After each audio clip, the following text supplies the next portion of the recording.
Bonjour à tous. Alors moi aujourd'hui je voulais vous faire une petite vidéo pour vous expliquer comment je fais pour dépanner cette radio qui est de la marque Tangente et le modèle c'est Pebble Radio. Je voulais vous expliquer donc déjà les soucis que j'avais sur cette radio là, c'est qu'en fait j'avais pas de son qui sortait au niveau des haut-parleurs. Donc ça c'est plutôt dérangeant pour une radio. Mais j'ai remarqué qu'en branchant derrière un des écouteurs à l'arrière, bah, j'avais le son au niveau des écouteurs. Donc le problème déjà, bah, je me disais qu'il se situait au niveau de la sortie directement des haut-parleurs. Donc on peut déjà là se concentrer sur l'ouverture. Donc je vais essayer de vous filmer ça. Hop, voilà. Donc pour l'ouverture, on a 6 vis qui sont situées ici. Hop, on peut les enlever.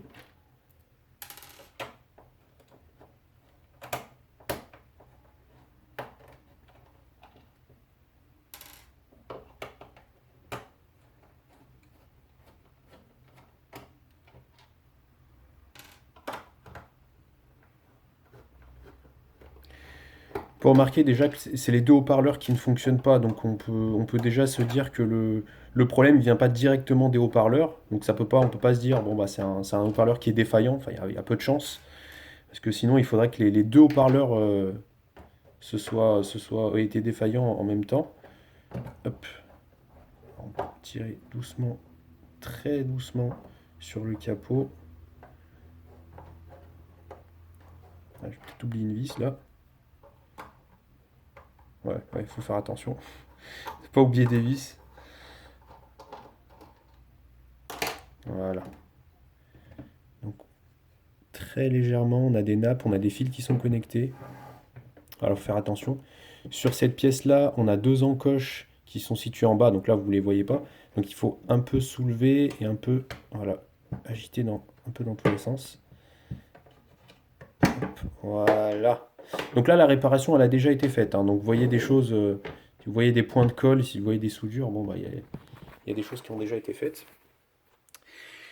Donc ici, on a les deux haut-parleurs qui sont branchés à la carte PCB. Et donc les haut-parleurs, ils sont connectés ici. Donc ce qu'on peut voir, c'est qu'on a ici les deux amplificateurs, les deux ampli-op. Le modèle c'est CS85, CS 850E. Voilà, c'est ça. Donc eux, j'ai juste vérifié que bah, voilà, ils étaient bien alimentés. Et ils l'étaient, donc au multimètre. Vous trouvez la datasheet sur internet. Et donc là, en sortie, j'avais rien. J'avais pas de signal qui allait donc au haut-parleur. Donc ce qui en tout cas m'a fait penser que le haut-parleur, voilà, il n'y avait pas de problème au niveau des haut-parleurs. C'est plus la commande des haut-parleurs. Ensuite, on voit qu'on a deux zones ici qui sont similaires. Je vais montrer avec le tournevis. Deux zones qui sont similaires à la fois pour le premier haut-parleur et pour le second. Donc avec deux transistors, tout ça. Donc globalement, ça pourrait pas venir de là, puisque sinon il y aurait un seul des deux haut-parleurs qui ne serait pas fonctionnel. Donc j'ai remonté les pistes et je suis arrivé à ce transistor-là. Vous voyez, j'ai chanté l'émetteur et le collecteur, ou le collecteur et l'émetteur, je ne sais pas dans quel sens c'est. Qu'est-ce qui se passait ici? C'est-à-dire qu'en fait, j'avais une tension au niveau du collecteur et de l'émetteur, alors que c'est justement ce transistor-là qui est censé qui est censé commander au haut-parleur de fonctionner. C'est-à-dire qu'une fois qu'il laisse passer le signal, les haut-parleurs sont censés fonctionner. Et là, bah, j'avais toujours cette tension-là, donc ce qui prouvait bien que ce transistor-là ne faisait pas passer, ne mettait pas en contact, si vous voulez, ne faisait pas passer le courant entre l'émetteur et le collecteur. Donc est-ce que ça vient directement du transistor ou des résistances qui sont derrière? Ça, je sais pas. J'ai pas eu le matériel, j'ai pas le matériel pour démonter uniquement ce composant-là. J'ai essayé, mais bon, c'était assez compliqué. J'ai préféré le laisser là et plutôt le shunter.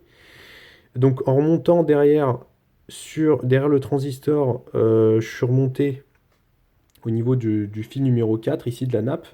Et derrière, le fil numéro 4 il nous amène, tac, tac, tac, là, au jack de l'écouteur. Donc en branchant le jack, ça coupe justement ce signal-là. Donc c'est-à-dire que les haut-parleurs sont censés se couper. Et quand on débranche le jack, bah là, ça fait un contact et hop, on envoie un signal qui retransmet normalement un petit courant électrique qui est retransmis ici au transistor et qui est censé faire fonctionner les haut-parleurs. C'était pas le cas, donc moi j'ai juste chanté. J'avais essayé d'abord avec une petite barrette métallique et donc j'ai vu que la radio se mettait en marche. Et donc j'ai chanté, hop, je vais essayer de mieux vous filmer. Voilà. Et donc j'ai chanté le. Alors là, il y a une diode, hein. J'ai mis le fil sur la diode parce que de toute façon, cette pin-là du transistor est reliée à la pin de la diode, hein. Donc c'est pareil. Et hop, j'ai chanté ici sur cette pin-là aussi du transistor.